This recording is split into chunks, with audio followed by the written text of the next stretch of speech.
Assalamualaikum warahmatullahi wabarakatuh. Rabbi shrah li sadri wa yassir li amri wahlul 'uqdatam min lisani yafqahu qawli. Rabbi zidni ilman warzuqni fahman.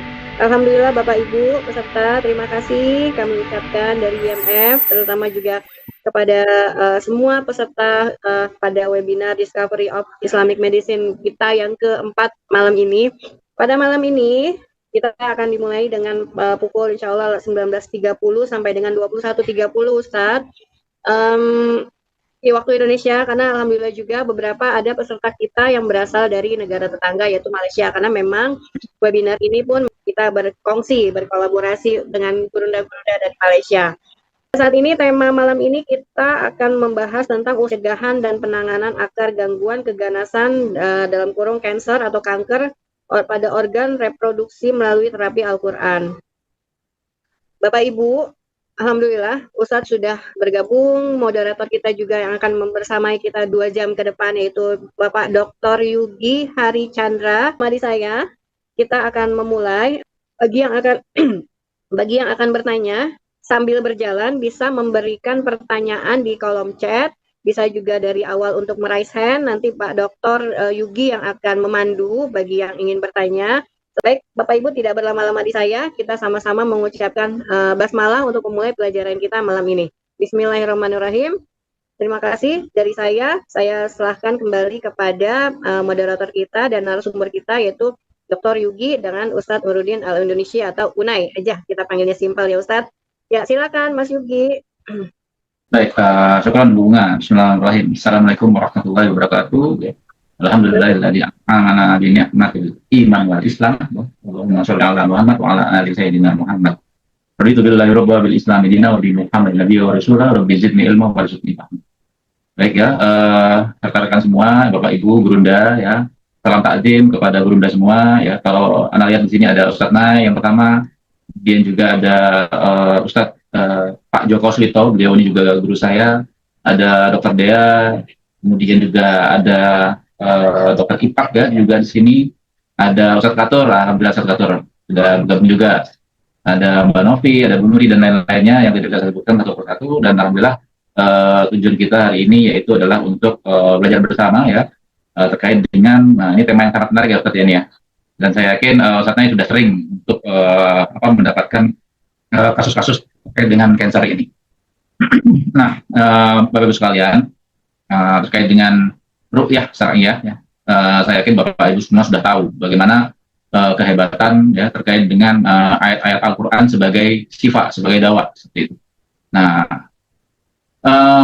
seringkali kita melihat fenomenanya itu kalau di lapangan itu orang-orang kanker itu justru memilih pengobatan yang medis sebagai yang utama. Nah, padahal kalau kita kembali lagi kepada rujukan kita yaitu adalah Al-Quran yang sebagai penyembuh ya, sebagai obat, maka sebaiknya itu menjadikan yang utama, bukan sebagai pelengkap, bukan sebagai alternatif. Nah, ini yang insya Allah akan kita simak bersama ya terkait dengan bagaimana mekanisme ruqyah itu bisa mengurai kanker, karena kita tahu kanker ini merupakan sel yang abnormal ya, jelas Ustaz ya. Nah, sel yang abnormal bagaimana kita mengembalikan sel tersebut menjadi normal atau mungkin menghilangkan tersebut supaya sel-sel yang di samping-sampingnya ini tumbuh menjadi normal kembali. Nah, insya Allah ini menarik sekali ya terkait dengan pembahasan ruqyah. Karena kalau kita tahu ya ruqyah ini dari bacaan yang baik ya, apalagi dari wahyu yang disampaikan ya, bagaimana dia sebagai penyembuh, sebagai obat, dan insya Allah itu sangat luar biasa sekali. Baik, insya Allah Ustadz Nay ada waktu ya 1 jam untuk memaparkan terkait dengan penjelasan bagaimana ruqyah terkait dengan kanker ini. Kemudian 1 jam lagi kita akan diskusi Ustadz ya. Diskusi dan saya harapkan dari rekan-rekan semua, dari Bapak Ibu Gurunda semua berpartisipasi aktif ya, untuk berdiskusi. Nah, kembali kami ingatkan bagi Bapak Ibu Gurunda semua yang on cam untuk selalu menjaga adabnya di layar kamera semua. Baik, tidak perlu berlama-lama, maka tafadhol kepada Ustadz Nay, waktu dan layar kami persilakan. Tafadhol Ustadz. Baik, Dr. Yugi, jazakumullahu khairan. Introduksinya dan waktunya. Bismillah, walhamdulillah, assalatu wassalamu ala rasulillah, wa ala alihi wa ashabihi, wa man tabi'ahum bi ihsanin illa yaumil qiyamah. Amma ba'du, assalamualaikum warahmatullahi wabarakatuh. Alhamdulillah, alhamdulillahi rabbil alamin. Pertama dan utama kita memuji Allah Jalla wa'ala atas segala nikmat dan karunia yang diberikan kepada kita semuanya. Nikmat kehidupan, nikmat iman, nikmat Islam, dan malam ini nikmat silaturahim, dan semoga ini menjadi media atau tempat untuk kita meningkatkan iman kita dengan meningkatnya pengetahuan kita, menambah keyakinan kita, dan menambah kebaikan berupa manfaat-manfaat yang bisa kita ambil dari Al-Quran Al-Karim dalam sudut pandang pengobatan dengan ridhonya Allah Subhanahu wa Ta'ala. Salawat dan salam semoga Allah Ta'ala senantiasa limpah curahkan kepada Nabi kita, Nabi Muhammad SAW, beserta seluruh pengikutnya hingga akhir zaman. Semoga kita termasuk umatnya Nabi yang beliau ridho, yang beliau berkenan memberikan syafaatnya dengan izinnya Allah Ta'ala, sehingga kita memasuki surganya dengan tenang, dengan mudah. Insya Allah memasuki surganya dengan penuh kedamaian. Ya. Barakallahu fikum. Saya mengucapkan yang pertama, jazakumullah khairan kepada IIMF, ya, International Islamic Medicine Forum, yang telah mengundang secara khusus dalam program yang sangat luar biasa, Discovery of Islamic Medicine. Semoga saya diberikan Allah Ta'ala taufik untuk memberikan ilmu yang sesuai dengan forum ini. Rabbi shrah li sadri wa yassir li amri wahlul 'uqdatam min lisani yafqahu qawli. Dan tentunya kepada Presiden IIMF Dr. Wahyudi Widodo yang secara khusus mengundang saya, dan malam ini bersama Dr. Yugi juga sebagai MC yang terhormat, ya, yang tadi telah memberikan abstraknya, dan kemudian juga Kak Unga, dan ada Ustadz Dr. Katur Suhadi juga, dan semua dokter-dokter yang hadir ini. Mohon maaf tidak bisa disebutkan. Saya mengucapkan jazakumullah khairan dan salam hormat saya. Dan malam ini kita akan membahas kanker dari sudut yang berbeda. Semoga bisa kita integrasikan, ya, 4 unsur, yakni jasmani, juga unsur ruhani, yang nanti akan kita bahas dari sisi spiritual, sisi psikologi, dan sisi intelektualitas manusia, sehingga akan menghadirkan satu kepahaman yang utuh dan menghadirkan harapan yang sempurna tentang janji Allah Ta'ala bahwa Al-Quran itu adalah syifa, lebih khususnya adalah syifa'un lima fi sudur, penyembuh bagi seluruh penyakit di dalam dada, ya, baik unsur spiritual ataupun unsur jasmaniah tadi. Dan juga janjinya Nabi SAW yang menyatakan bahwa likulli da'in dawa'un, setiap penyakit itu ada jalan sembuhnya. Baik, untuk mencapai visi tersebut, saya telah membuat ringkasan slide dalam 200 slide, ya. Dan tentu ini tidak bisa disampaikan semuanya, namun kita akan sampaikan dalam kerangkanya, ya. Insya Allah di sini kita lihat yang pertama ada introduction terlebih dahulu, ya, terkait judul dan seterusnya.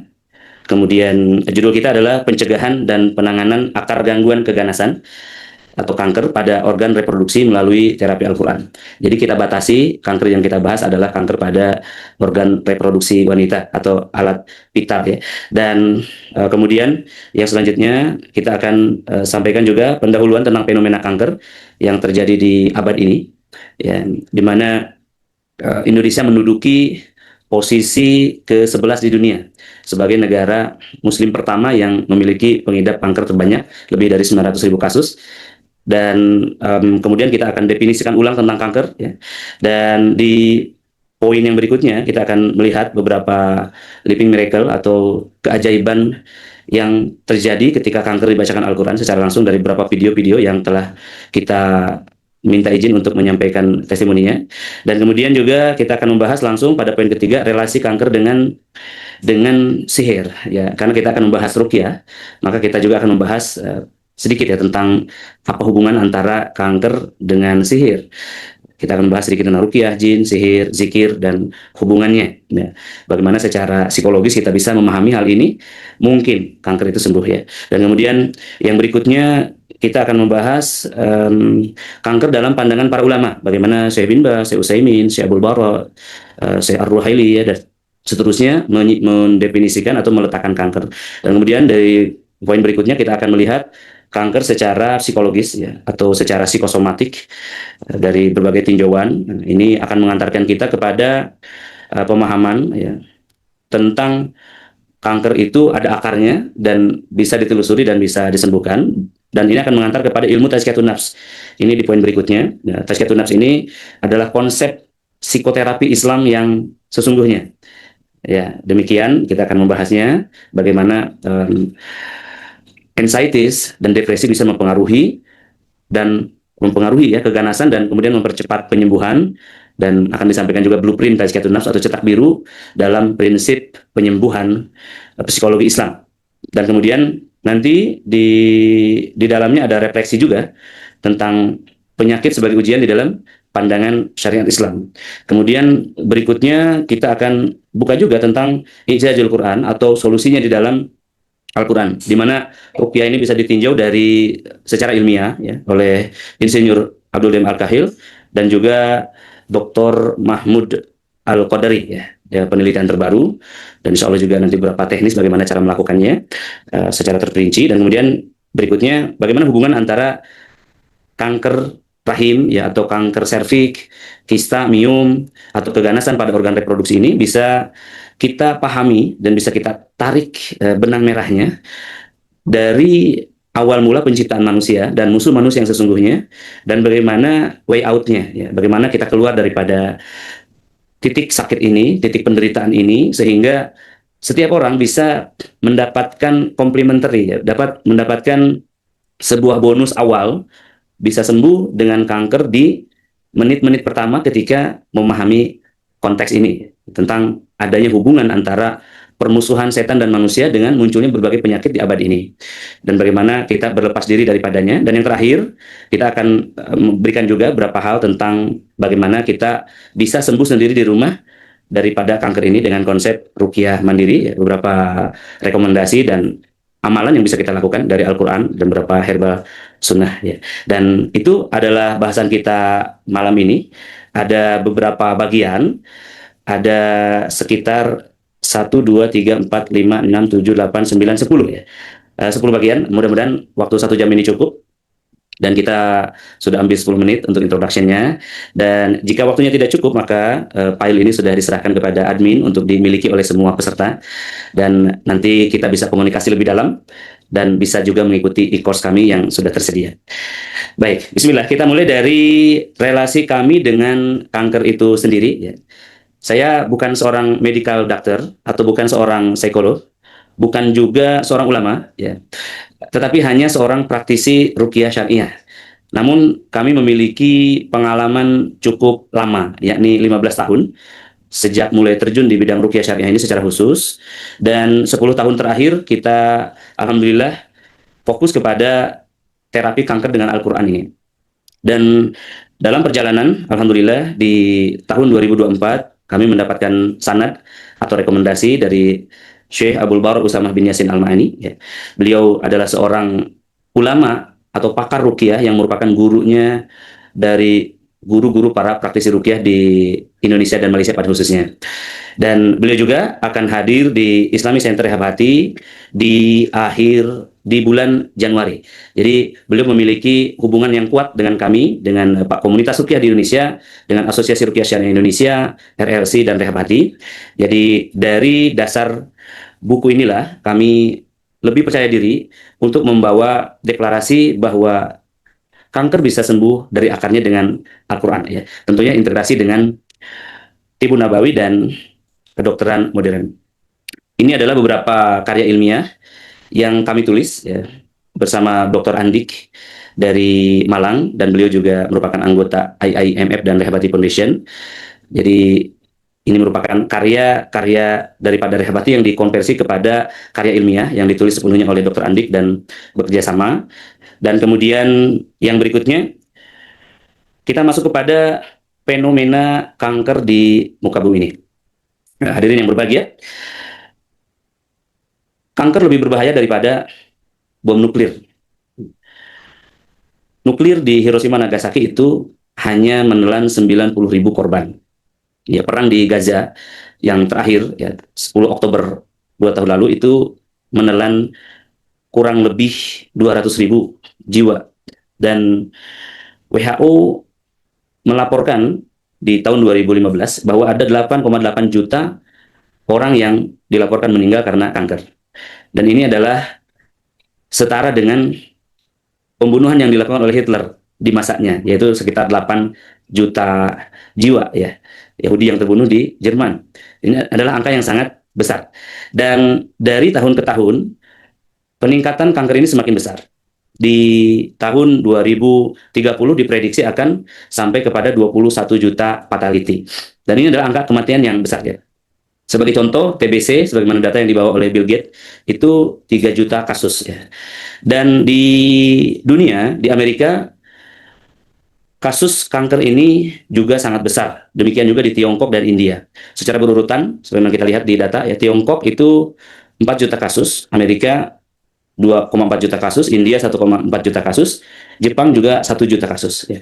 Dan Indonesia dalam data ini menduduki posisi ke-8, yaitu 400.000 kasus. Ya. Dalam data lain, Indonesia menduduki ke-11. Ya. Tapi secara khusus, Indonesia yang merupakan negara muslim terbesar di dunia, itu menduduki posisi terbesar pertama. Dan ini adalah sebuah ironi. Sedangkan kita memiliki infrastruktur atau jalan kesembuhan yang sempurna daripada Al-Quran dan Sunnah. Lalu apa itu kanker? Ya? Secara definitif, ya secara keilmuan umum, kanker itu dikenal sebagai sel yang tidak normal, ya. Sel yang abnormal, sel yang tumbuh tidak seperti sel-sel yang lainnya secara umum. Demikian juga Wikipedia atau pusat database AI bisa dikatakan mengatakan kanker itu adalah sesuatu yang abnormal, ya kita bisa lihat di sini. Demikian juga Kamus Besar Bahasa Indonesia mendefinisikan kanker sebagai ketidakteraturan perjalanan hormon. WHO juga dan Rumah Sakit Darmais sebagai Rumah Sakit Kanker Indonesia juga menjelaskan bahwa kanker itu adalah sel yang tidak normal. Baik, sel yang tidak normal artinya adalah sel yang tidak seperti sel-sel yang lainnya. Kita akan melihat lebih dalam 10 definisi kanker dan kita akan melihat semuanya adalah merujuk kepada sel yang tidak normal. Sebagaimana WHO, kemudian American Cancer Society, ya, sel yang tidak normal. Kemudian National Cancer Institute, NCI di Amerika juga, sel yang tidak normal. Kemudian Cancer Research di UK juga mengatakan proliferasi. Proliferasi ini sama ya, pembelahan sel yang tidak normal. Dan kemudian di Kemenkes RI ya sama juga ya. Dia mengacu kanker itu adalah mengacu kepada sel atau jaringan yang tidak normal karena nanti ada jenis-jenis lainnya seperti tiroid, getah bening, pembengkakan getah bening. Maka Kemenkes menyatakan kanker itu bukan hanya sel tapi jaringan yang tidak normal.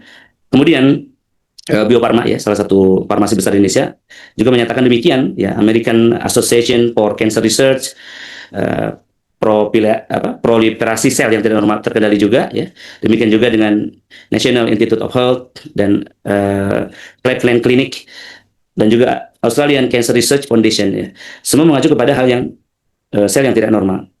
Baik, kalau kita search dari 100 definisi tertinggi tentang kanker maka hasilnya sama.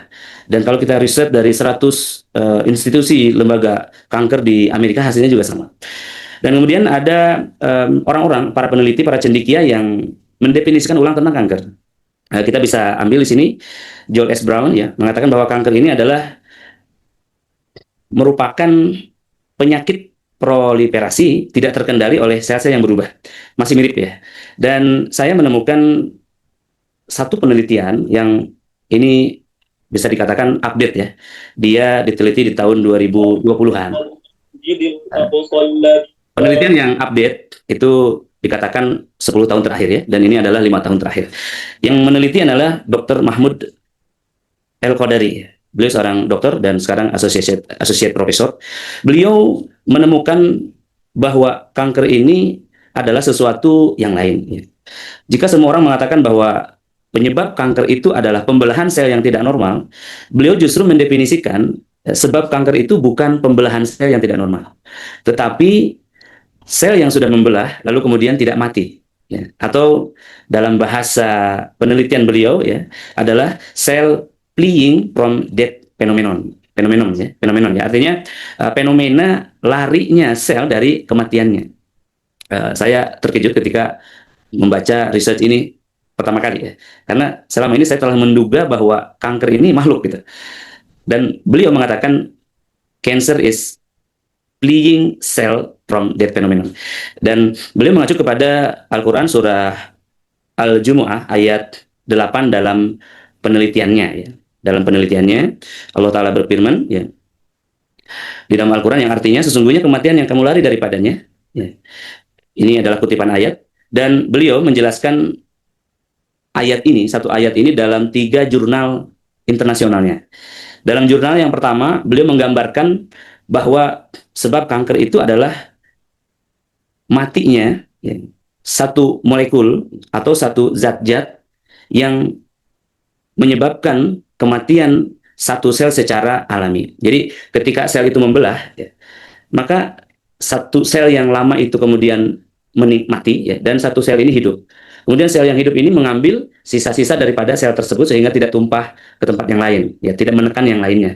Nah, dalam peristiwa sel yang terinfeksi kanker itu, maka sel yang sehat ini dan sel yang seharusnya mati itu tetap tumbuh. Sehingga terjadi tumpukan sel yang nanti menjadi tumor. Beliau menjelaskan dengan beberapa gambar, ya, ini dia beberapa gambar yang dimaksudkan. Dan kemudian di penelitian yang kedua, di jurnal yang kedua, beliau menyebabkan secara biologis hal yang menyebabkan sel ini kemudian tidak meninggal dan hal yang akan membuat sel ini kemudian bisa mati secara alami gitu. Dan di poin yang ketiga, beliau menyampaikan jurnal beberapa rekomendasi daripada herbal-herbal yang secara mengejutkan bisa menjadi jalan pengobatan untuk menambah imun di dalam tubuh gitu ya. Dan beliau menyebutkan beberapa obat-obat kimia. Intinya, beliau menggambarkan bahwa sebab kanker itu adalah karena adanya apoptosis ya, atau sebuah kondisi, sebuah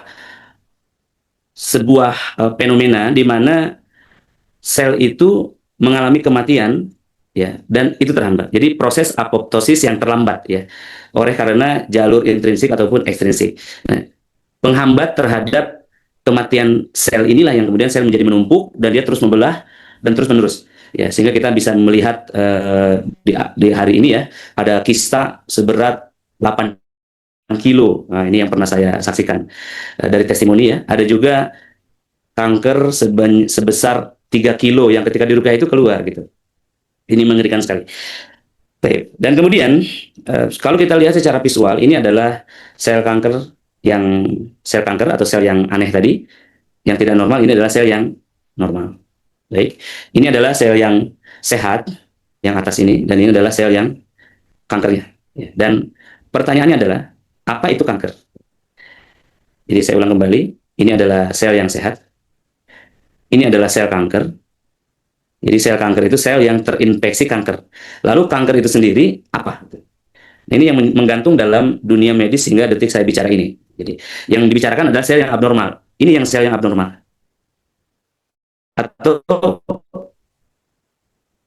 poliferasi sel. Ya, ini ya sel yang bahwa sel yang membelah lalu satunya tidak mati dan terus hidup dan membelah sehingga menjadi banyak. Ini adalah 3 penelitian ya. Dan kita akan melihat lebih dalam lagi. Jadi ini adalah apel yang sehat, ini apel yang sakit. Ketika apel ini sakit, kita mengetahui bahwa ada bakteri yang menyebabkan infeksi pada apel ini. Lalu pertanyaan, apa yang menjadi infektor atau apa bahasanya? Infektan. Sesuatu yang menginfeksi sel sehat ini sehingga menjadi sel kanker. Ini ada pertanyaan. Baik.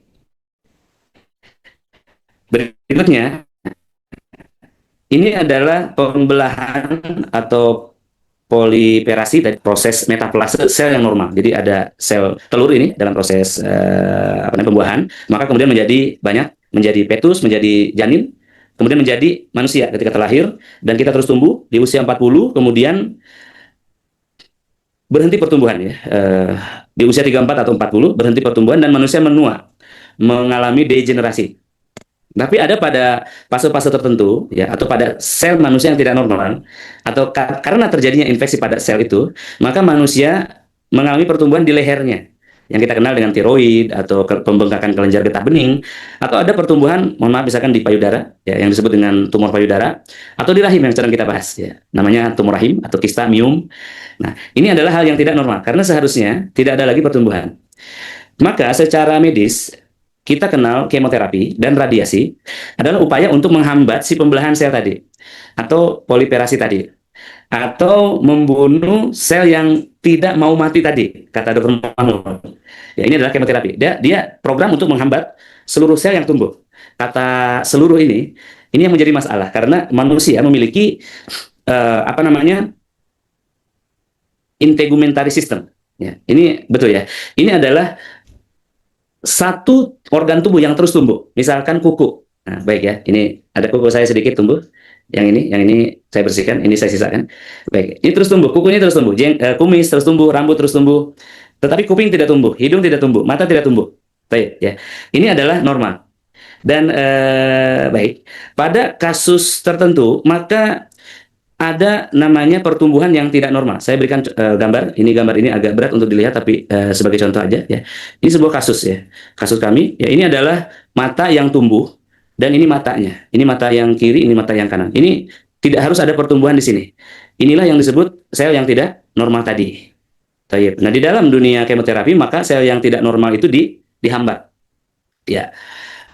Maka sebagai efeknya sel yang tadi memiliki sistem integumentari tadi, ya, sistem sel yang terus tumbuh tadi seperti kuku dan rambut ini akan ikut dihambat. Maka kita mengerti sekarang kenapa bahwa kuku orang yang di kemo dan rambutnya itu rontok. Kukunya menghitam, rambutnya rontok. Karena memang si rambut ini terhantam. Kuku juga terhantam, dihantam oleh kemo ini. Maka kemo sangat berat. Dan bukti bahwa kemo sangat berat, orang yang akan di kemo itu dipersiapkan obat-obat terlebih dahulu. Baik ya, dipersiapkan obat-obat terlebih dahulu untuk menahan kemo itu, baik obat lambung ya dan obat-obat lainnya. Dan akan menjadi sangat berat ketika anak-anak kecil yang dalam masa pertumbuhan selnya tumbuh, darahnya tumbuh, tulangnya tumbuh, sendinya tumbuh, dia di kemo maka akan sangat berat. Ya. Baik, bagaimana dengan radiasi? Radiasi sama ya. Radiasi itu adalah untuk membakar ya, atau untuk menghapus, membersihkan sel-sel yang tadi tumbuh tadi. Ada sisi positif daripada kemoterapi tentu ya. Ketika kemo tertarget. Jadi saya pernah punya pasien ada tumor di leher, dia sekitar 13 cm. Ketika dilakukan kemo tertarget itu mengecil gitu ya, mengecil. Tapi secara ajaib nanti kita akan melihat sekali lagi dalam Living Miracle ini adalah pasien kemo yang pasien kanker saya yang diterapi dengan intensif ya. Ini beliau saat datang di tempat kami seperti ini, tumornya keras dan ini adalah setelah diruqyah secara intensif bersama tim dan ada follow up beberapa bulan ya. Jadi terjadi kematian sel yang seharusnya mati dan ini adalah hasil akhirnya dan melalui pembedahan kemudian disempurnakan. Ini adalah hal yang sangat luar biasa ya. Ketika logika manusia tidak bisa berbicara, maka di sanalah iman harusnya muncul. Ya, ketika logika tidak bisa berkata-kata, di sanalah harusnya iman berbicara. Nah, Masya Allah, di sini kita akan uraikan bagaimana Al-Quran ini bisa melakukan penyembuhan. Baik, nanti saya akan ketengahkan lagi beberapa penelitian ya terkhusus dari Insinyur Abdul Daim Al-Kahil. Ya, beliau menemukan dalam jurnalnya ya, dalam penelitiannya dan mendapatkan Nobel internasional ya di Turki ya. Beliau mendapatkan kesimpulan bahwa Al-Quran memiliki healing information. Al-Quran memiliki informasi penyembuhan yang dia bisa meledakkan sel-sel kanker. Tapi kita akan hold dulu, saya akan tampilkan kepada Anda sekalian hadirin, Living Miracle atau bukti-bukti penyembuhan dengan Al-Quran. Tapi sebelum itu, saya akan menyampaikan dulu bagaimana protapnya, bagaimana prosedur tetap yang kami buat untuk ruqyah kanker ini. Jadi, saya ada lebih dari 2.000 praktisi ruqyah yang dibina selama 15 tahun ini dan 40 diantaranya adalah spesialis ruqyah kanker. Jadi yang 40 ini sudah tersertifikasi dan mampu melakukan protap ini. Jadi tidak semua, ini disclaimer, tidak semua peruqyah kami bisa melakukan terapi untuk kanker. Baik, jadi yang pertama adalah diagnosa ulang. Diagnosa ulang ini memastikan dan menggabungkan seluruh diagnosa sebelumnya. Misalkan dokter onkologi dari hasil biopsinya mengatakan bahwa ini adalah kanker paru stadium 4 misalkan. Nah, ini adalah dasar pijakan awal kita untuk memulai protap ini. Atau misalkan dari seorang praktis ruqyah yang menyatakan ini adalah sihir misalkan, ya. Atau misalkan dari sisi Tibun Nabawi atau pengobatan tradisional TCM ataupun dari pengobatan yang lain ya. Dari Shinsei misalkan, dari Jepang, dari Cina, menyatakan ini penyakit ABC. Nah, kita akan kumpulkan dulu dan diagnosa ulang. Nah, contoh diagnosa ulangnya adalah apa yang saat ini dirasakan. Jadi kita akan fokus pada titik sakit tersebut. Dan kemudian poin yang kedua adalah merubah hasil diagnosa tersebut dengan sudut pandang yang baru. Jadi kalau misalkan dikatakan tadi ini adalah sakit karena kanker, ya kita akan ubah dulu, belum tersimpulkan ya sesuatu yang tidak diketahui ya. Dan kemudian kita akan bacakan Al-Qur'an ya. Ketika akalnya terbuka dan ini memerlukan waktu 3 jam, maka kemudian tahap yang kedua pembuktian tentang sesuatu tersebut. Misalkan kalau tadinya dikatakan ini adalah kanker disebabkan oleh radiasi misalkan ya, kita akan simpulkan ulang bahwa ini adalah kanker yang disebabkan oleh faktor eksternal dalam tanda kutip sihir ya.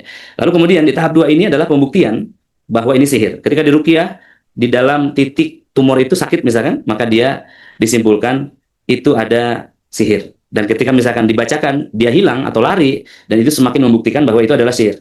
Sebagaimana sabda Nabi, inna syaiton min ibni adam fil insani yazri majrur darah. Setan itu dalam tubuh manusia, dia berlari seperti darah. Kemudian tahap ketiga adalah proses terapi ruqyah 1-7 kali dalam interval waktu maksimum 7 hari. Maksimumnya. Jadi satu terapi dalam interval 7 hari. Artinya 7 pekan. Dan paling cepat 7 hari, artinya setiap hari. Maka kemudian di sana disimpulkan, tegak diagnosa, ya apakah ini sihir, apakah ini jinasab, apakah ini ain, atau mungkin ini adalah hal-hal yang sifatnya medis. Ya. Kami menyisakan ada sekitar kurang dari 10% kanker itu adalah non medis, adalah medis ya. Tadi ada sebab-sebab medisnya. Kemudian berikutnya tahap 4 baru diajak pasien ini melakukan tazkiyatun nafs atau konseling psikospiritual ya. Jadi untuk menenangkan jiwanya, menguatkan imannya, menegakkan kepada akalnya ketika ada progres. Dan kemudian ruqyah mandiri ya, nanti mengkonsumsi kurma ajwa atau air zam-zam ya, dan ramuan herba probiotik misalkan. Dan kemudian meningkatkan amalan-amalan untuk meningkatkan imannya, dan di sana akan mendapatkan kesembuhan. Jadi dalam prosedur terapi komplementer atau terapi Al-Qur'an ya, dan herbal ini ada jalan sembuhnya, ada ujungnya.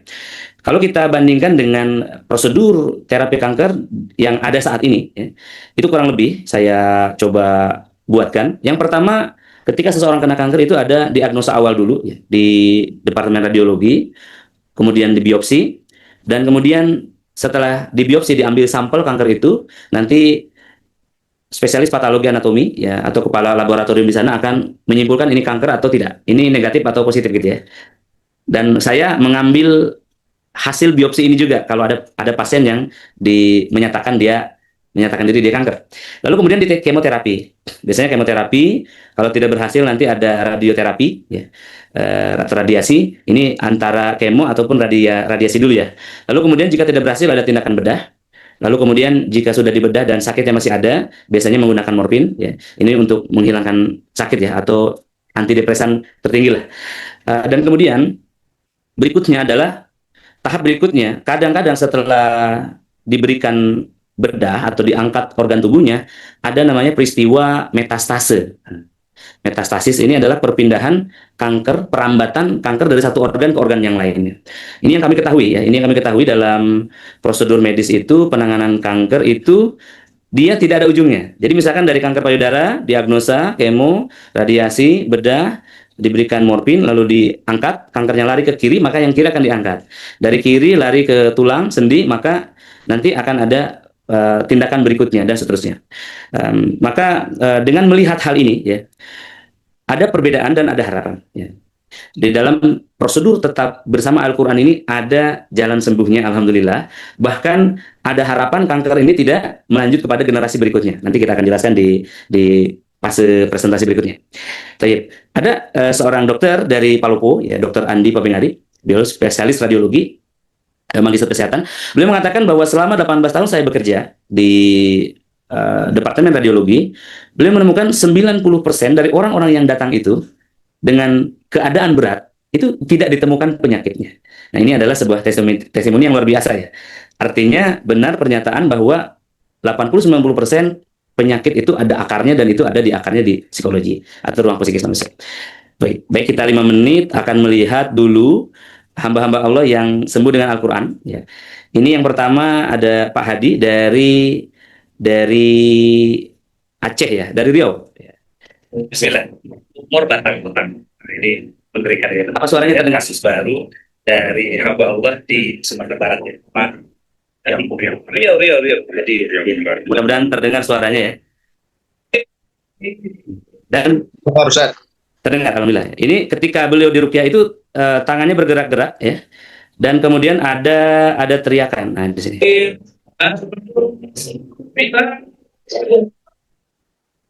Baik ya. Dan ketika saya sentuh di dalam pundaknya, ya, awal diagnosa, tangannya memang mengeras gitu. Baik. Ini satu. Kemudian ini adalah kanker batang otak ya. Jadi beliau sudah usaha medis tentunya karena adanya rekaman ini ya. Beliau sudah 4 kali operasi di usus buntu, di ginjal, di lambung, dan di jantung. Dan ini adalah operasi kelimanya ya, keempat atau kelima ya. Dan dokter di Padang menyatakan, memberikan nasihat ya, bahwa kalau operasi di batang otak ini berbahaya kepada tubuhnya. Jadi kemungkinan bisa lumpuh, buta, dan tuli begitu. Jadi beliau mengambil alternatif dulu. Baik, kemudian ada kasus-kasus di stadium 4 ya. Ini yang saya akan sampaikan, ini adalah kasus-kasus di stadium 4. Yang pertama ini ada seorang bapak dengan kanker paru-paru stadium 4. Setelah diruqyah, beliau bisa loncat dan kemudian menepuk-nepuk dadanya gitu. Dan tadi sebagaimana disampaikan bahwa kankernya itu pindah, sakit kankernya pindah dari dada ke belakang. Ya, dan kemudian ada seorang ibu, ini seorang ibu usia 71 tahun. Ya, beliau sudah kanker stadium 4 juga, sudah dioperasi di payudaranya, sudah diangkat dan metas ke paha sehingga beliau lumpuh dan buta. Alhamdulillah setelah terapi ruqyah, ini dalam seminar bersama Profesor Penny Hadju, beliau di IIMF juga, dan juga Dr. Ustaz Saibani, PhD ya. Beliau alhamdulillah sembuh, bisa melihat lagi, dia bisa melihat layar, bisa berjalan, dan tubuhnya ringan ya. Kemudian ada juga ini hamba Allah dari Jawa Timur, beliau datang dalam keadaan kursi roda teman-teman ya. Saksi bisu dan dia memiliki riwayat kanker tulang stadium 4 ya. Ini kita acara baru mau selesai dan beliau sudah jeng-jeng. Tubuhnya kecil ya, kurus, hanya 23 kilo, tetapi ketika sudah sembuh maka keadaannya kembali menjadi segar. Nah, keadaannya kembali menjadi segar, menjadi sehat. Ini yang disebut la yughadiru sakoman, ya, kesembuhan yang tidak meninggalkan bekas. Ini keempat pasien ini sama-sama stadium 4B ya. Dan kemudian yang kita lihat tadi ada seorang hamba Allah dari Padang ya, dengan keadaan tumor yang mengeras pada awalnya, dengan kanker tumor mata, kemudian diruqyah di hari ke-7 itu sudah lembut. Ini beberapa bulan kemudian ya, bersama tim kami sudah kempes ya, dan bahkan sudah sehat kembali. Ada juga berikutnya kanker anak, ini kanker ALL, kanker darah ALL. Isa nih. Ya, ini Isa, beliau apa kabar Isa hari ini? berhenti kemo di usia 5 tahun ya, dan ini usia 7 tahun. Dan alhamdulillah ini hasil ceknya sebelum kemo, dan ini setelah saat proses kemo ya, dan ini setelah berhenti kemo 2 tahun. Belum lanjut terapi Al-Quran 2 tahun dan ikut terapi intensif 2 kali. Ini hasil diagnosa medisnya tumor paru-paru 8 cm, sebagaimana Anda lihat, ini hasil rekamannya ya. Dan ketika di ruqyah, ini yang reaksi adalah ibunya. Jadi saya ruqyah, ini pasiennya Dewi, ini ibunya, ini ayahnya. Ketika saya ruqyah beliau, ini yang reaksi adalah ibunya. Beliau batuk dan muntah, dan kemudian anaknya sembuh. Ya, caranya, cara mengukurnya, beliau bisa berdiri dan melangkah 20 langkah dengan keadaan tidak sesak. Biasanya 5 langkah sudah sesak. Baik ya. Kemudian ada berikutnya, ini dari Makassar. Ini Ahi Sauki. Dan beliau ada tumor otak 3,8 cm berdasarkan CT scan-nya. Dan datang dalam keadaan berat di bopong. Dan alhamdulillah singkat cerita 2 bulan kemudian ya, beliau sudah bisa berdiri sendiri dan memimpin sholat. Dan kembali melanjutkan hafalan Qur'annya. Dan reaksi yang sama ya di sini ditemukan ketika diruqyah, justru ibunya yang mengalami reaksi.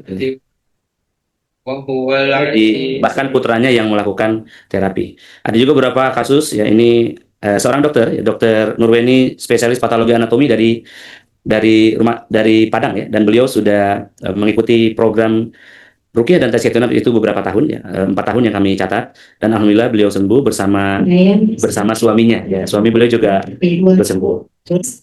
Nah, di sini dari Aceh, dari Langsa, ini dalam workshop kami, alhamdulillah ketika Bapak tahu Ruqyah tumor, ketika workshop dia benjolannya yang ketiga hilang, jadi ada 3 benjolan di ketiaknya dan benjolannya yang ketiga itu hilang gitu.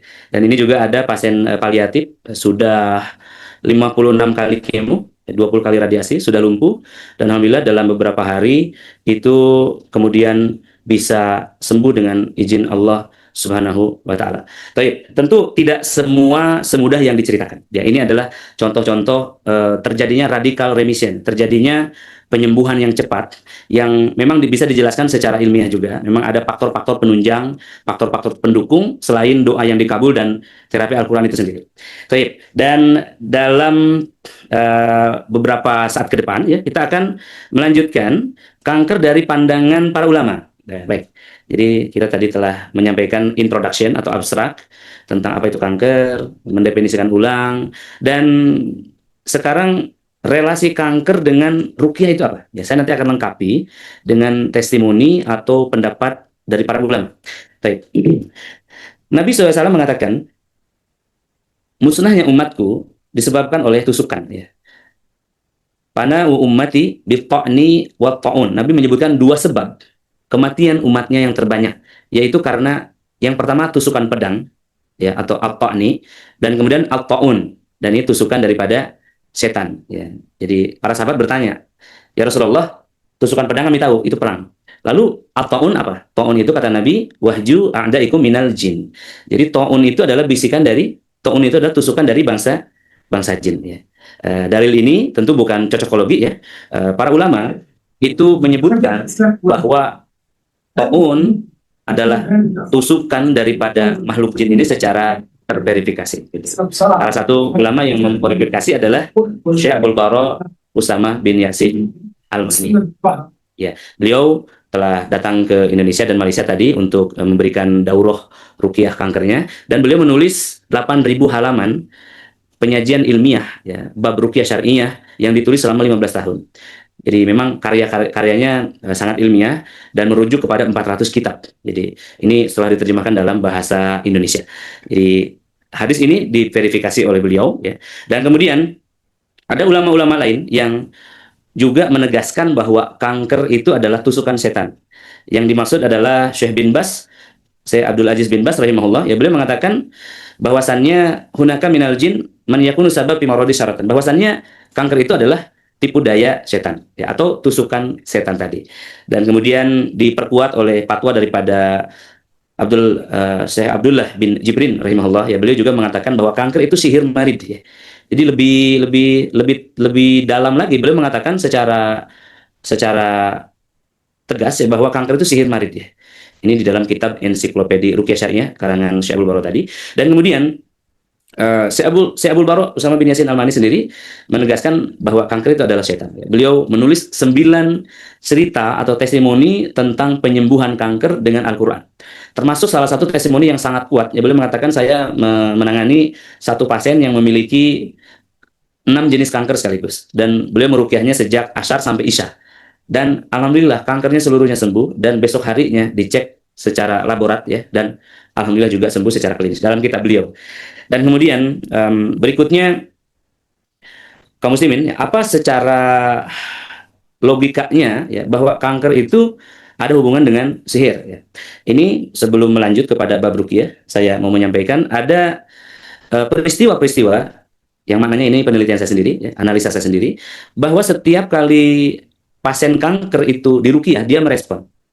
Jadi seorang ibu tadi yang matanya besar, ya, tumor, ketika diruqyah itu ada nyut-nyutan, berdenyut gitu, ya. Bahkan ada yang menyatakan bahwa kanker saya itu seperti hidup begitu. Bahkan ada tim saya di Medan itu mengatakan bahwa si tumornya itu lepas, ya, tumor miom di rahimnya lepas, padahal sangat besar, sebesar 3 kilo. Ada juga testimoni langsung yang saya dapatkan, tumor sebesar telur itu copot gitu. Ini sejalan dengan penelitian Insinyur Abdul Al-Kahir bahwa sel kanker itu bisa meledak saat dibacakan Al-Quran. Kemudian terjadi hal yang unik bahwa di setiap orang yang punya kanker atau tumor atau autoimun ya, ini memiliki sakit di 7 titik: mata, telinga, kepala, pundak, pinggang, dada, dan lambung. Juga penyakit pada psikis. Itu. Kemudian juga ada komplikasi. Jadi kadang-kadang ada beberapa jenis kanker atau beberapa jenis penyakit yang akarnya sama. Kemudian juga setiap kali pasien yang kanker itu terdiagnosa oleh dokter bahwa ini adalah penyakit keturunan, selalu kami mendapati itu adalah ternyata ada jin keturunan. Ya, jadi ada faktor jin leluhur. Mungkin itu yang mewarisi penyakit genetik tersebut ya. Dan kemudian yang berikutnya sama juga kami dapati 100% ya, setiap orang yang punya penyakit kanker itu kondisi spiritual dan psikisnya melemah. Ya mungkin karena vonis kankernya ataupun ada hal-hal yang lain ya. Jadi ada terjadi putur ya. Dan kemudian yang berikutnya ada konflik psikis ya bersama orang tua atau bersama pasangan yang menambah penyakit pada kankernya. Secara khusus kanker payudara itu selalu ditemukan ada konflik dengan orang tua kalau usianya di bawah 30 dan ada konflik dengan pasangan kalau di usia 40 ke 50. Dan ini sejalan dengan teori tradisional Chinese medicine. Mereka menemukan stagnasi pada payudara. Ya, stagnasi ini pembekuan. Ya, secara secara kasarnya kurangnya sentuhan, ya, kurangnya kehangatan di organ tersebut ya. Yang sebagaimana kita ketahui bahwa payudara ini pusat organ rangsang ya. Jadi ketika kurang hubungan yang harmonis atau terjadi disharmonisasi, maka terjadinya stagnasi di sana. Dan ini sejalan dengan penelitian yang lainnya ya, bahwa kanker itu mengalami metastase ya atau perpindahan setiap kali ruqyah. Jadi setiap kali diruqyah, kanker itu mengalami perpindahan. Misalkan ketika dari rahim, ketika dibacakan Al-Quran dia pindah ke paha gitu ya. Ketika misalkan dari payudara, ketika dibacakan itu dia lari ke tengkuk, ke punggung. Itu selalu dan selalu begitu. Dan Nabi SAW mengatakan, Inna syaitan min ibni Adam fil insani yajri majra. Sesungguhnya setan itu dalam tubuh manusia mengalir dalam darah. Gitu. Dan ini hasil penemuan atau analisa kami, 90% kanker itu adalah jinazah. Ya. Ini entah pasien-pasien yang datang ke saya ini memang seorang yang gangguan saja, atau memang wajah saya ini ya dikenalnya sebagai peruqyah gitu, sehingga yang datang itu memang sudah ada dalam tanda kutip gangguannya. Ya Allah. Ya berikutnya, lalu ruqyah itu apa? Ya kok kanker diruqyah? Gitu. Nah ini adalah pertanyaan yang paling menarik ya. Kanker itu apa? Gitu. Yang pertama, kenapa kanker diruqyah? Yang pertama, ruqyah ini adalah sebuah penyembuhan yang diambil dari bacaan-bacaan atau mantra-mantra. Kata ruqyah itu dari ar-ruqa, artinya mantra atau jampi. Jadi zaman dulu orang menjampe-jampe untuk mengharapkan kesembuhan. Maka Nabi SAW mengatakan ruqyah itu syirik, tidak boleh. Kemudian Nabi SAW mencontohkan ruqyah yang sesuai syariat, yakni dengan bacaan Quran, dengan doa gitu ya. Dan itu kemudian yang kita gunakan, ruqyah syariah. Dan kemudian dikolaborasi dengan tazkiyatun nafs atau pemurnian jiwa ya. Dan sehingga ketika dibacakan Al-Quran, pengaruh setannya hilang. Ketika dilakukan konseling dan tazkiyatun nafs, imannya menguat. Dan ruqyah tidak hanya pengusiran, tetapi juga perlindungan dan juga pengobatan. Jadi Nabi kadang meruqyah itu untuk memagari dalam arti memberikan perlindungan seperti beliau mendoakan cucunya Hasan dan Husain ya dengan kalimat mu'iduka bi kalimatillahi tamma dan seterusnya, itu untuk melindunginya.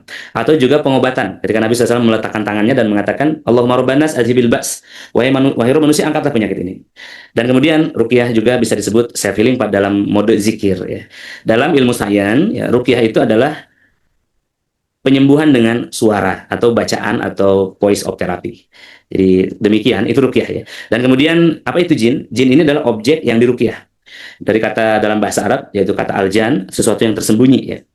Sebagaimana kata jannah adalah taman yang tersembunyi. Maka jin ini adalah makhluk yang tersembunyi yang keberadaannya di muka bumi nyata dan dia bisa mengintervensi manusia. Sebagaimana dalil-dalil yang kuat. Dan sebagian dari mereka ada yang menjadi setan. Setan ini adalah makhluk jin yang ingkar. Ya, sebagaimana manusia yang ingkar berarti manusia setan. Ya, atau binatang yang ingkar berarti binatang yang memiliki karakter setan. Ya, baik. Dan kemudian sihir adalah senjata daripada sihir adalah senjata daripada bangsa jin yang jahat tadi ya. Yang menjadi setan tadi. Dan secara bahasa sihir itu adalah dia sesuatu yang samar ya, dari kata sin, ha, dan ro. Jadi ruqyah sendiri pada hakikatnya tidak memahami sihir secara utuh gitu. Ini adalah ilmu gaib ya, sehingga kita bersandar kepada landasan syariat untuk melakukannya. Kemudian yang berikutnya, zikir ini adalah antinya atau lawan daripada sihir. Jadi kalau sihir itu sin, ha dan ro, kalau zikir itu adalah dza, kaf dan ro, artinya mengingat ya. Jadi mengingat Allah. Nabi SAW mengatakan perumpamaan orang yang berzikir, hatinya berzikir, dan yang tidak itu seperti orang yang hidup, dan orang yang tidak berzikir seperti mayat. Seperti itu. Baik ya.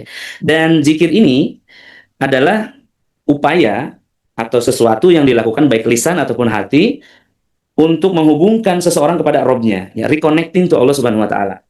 Jadi semua hal yang bisa menghubungkan kita kepada Allah, semisal sholat, baca Quran, membahas hal-hal tentang Islam, tentang Allah, tentang Rasulnya, itu ada termasuk zikir.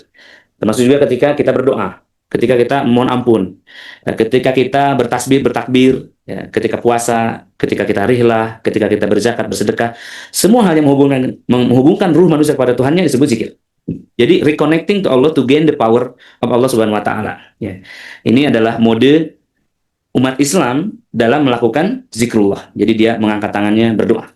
Dan ada juga zikir dalam bentuk yang tertinggi. Nah, sholat adalah zikir yang tertinggi. Jadi betul-betul menyerahkan, meletakkan akal manusia dan menghubungkan kepada Allah Subhanahu Wa Taala. Ya.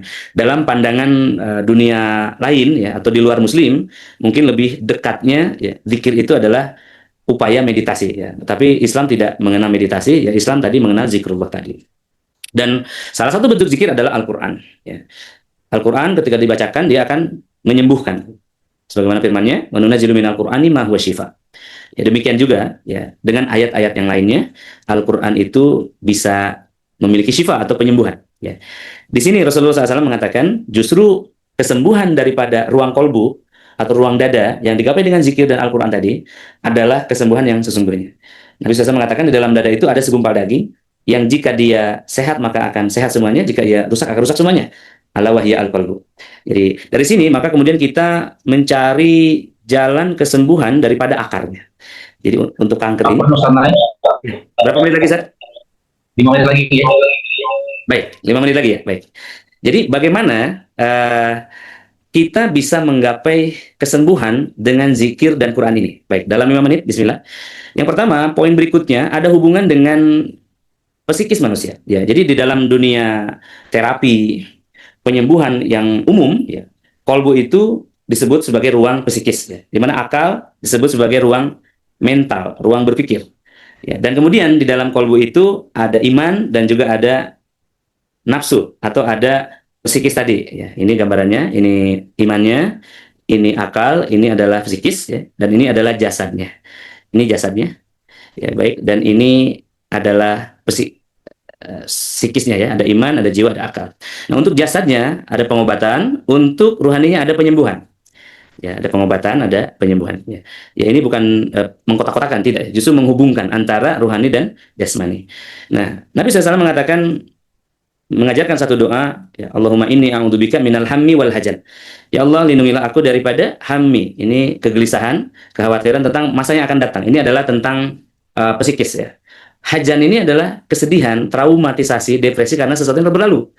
Jadi dalam versi ini Nabi menyebutkan penyakit itu hanya ada dua ya, ada psikis ya, kegelisahan, anxiety dan juga depresi. Ya, dan ini akan menimbulkan penyakit pada mental. Penyakit pada mental ini yang sangat banyak ya. Dan ketika telah mencapai penyakit pada mental, maka akan terjadi penyakit pada tubuh. Misalkan naiknya asam lambung ya. Inilah yang disebut dengan psikosomatik. Ya, psikosomatik adalah penyakit rohani yang berdampak kepada jasad, sebagaimana autoimun, lambung, ya, hipertensi, dan juga kanker. Nah, kanker merupakan penyakit yang termasuk ke dalam penyakit psikosomatik, ya, degeneratif, dan juga penyakit genetik. Ini sebagai rewardnya ya, dari psikosomatik naik ke degeneratif dan akhirnya diwariskan. Jadi akar kanker adalah daripada jiwa manusia. Nah, solusinya adalah tazkiyatun nafas. Ya. Nanti bisa dibaca-baca ya bagaimana konsep tazkiyatun nafas ini. Ya. Kita ada blueprintnya, ya penyembuhan intinya ya, penyembuhan di dalam nafsunya, penyembuhan imannya, penyembuhan mentalnya, juga penyembuhan pada jasadnya. Ya. Dan terakhir ya, terapi Al-Quran adalah jalan pintas untuk penyembuhan rohani, di mana Insinyur Abdul Daim Al-Kahil menyebutkan dalam penelitiannya, sel kanker bisa meledak dengan Al-Quran, ya kita tahu ya, bisa mempengaruhi akal pikiran, bisa mempengaruhi sel-sel dalam tubuh, dan juga memang secara pengalaman kami, alhamdulillah, mengatasi banyak atau ribuan kasus yang sama dengan terapi Al-Quran ini. Nah, adapun yang terakhir, refleksi atau hubungannya dengan kanker rahim adalah dari awal penciptaan Azazil, ya, penciptaan jin yang pertama dan permusuhannya dengan manusia karena sifat iri mereka, sehingga jin mengancam manusia, ya, iblis ini mengancam manusia, ya, wala tajidu aksarohum syakirin, mereka akan mendatangi dari berbagai sudut untuk membuat manusia menderita, ya. Dan kemudian sebagai jalan kembalinya kita memohon petunjuk pada Allah Subhanahu wa taala, ya, sehingga penyakit-penyakit tersebut bisa disembuhkan. Adapun secara ruqyah mandirinya ada dua, ya. Yang pertama adalah dengan tentunya kembali kepada Al-Qur'an, ya. Yang kami telah implementasikan adalah membaca surah Al-Baqarah. Ya, ini adalah perintah dari Nabi SAW, dan juga memberikan ramuan sebagaimana Nabi rekomendasikan, ada kurma ajwa, ya, dan juga herbal-herbal yang lainnya. Dan terakhir, di tanggal 8 Januari kita akan ada daurah nasional bersama Syekh Abdul Barok khusus tentang ruqyah kanker ini. Barakallahu fikum, jazakumullahu khairan. Mudah-mudahan ada banyak pertanyaan yang nanti bisa kita urai bersama, ya, dan menjadi pengetahuan baru dan menjadi harapan kesembuhan dengan Al-Quran yang sempurna. Demikian Dr. Yogi.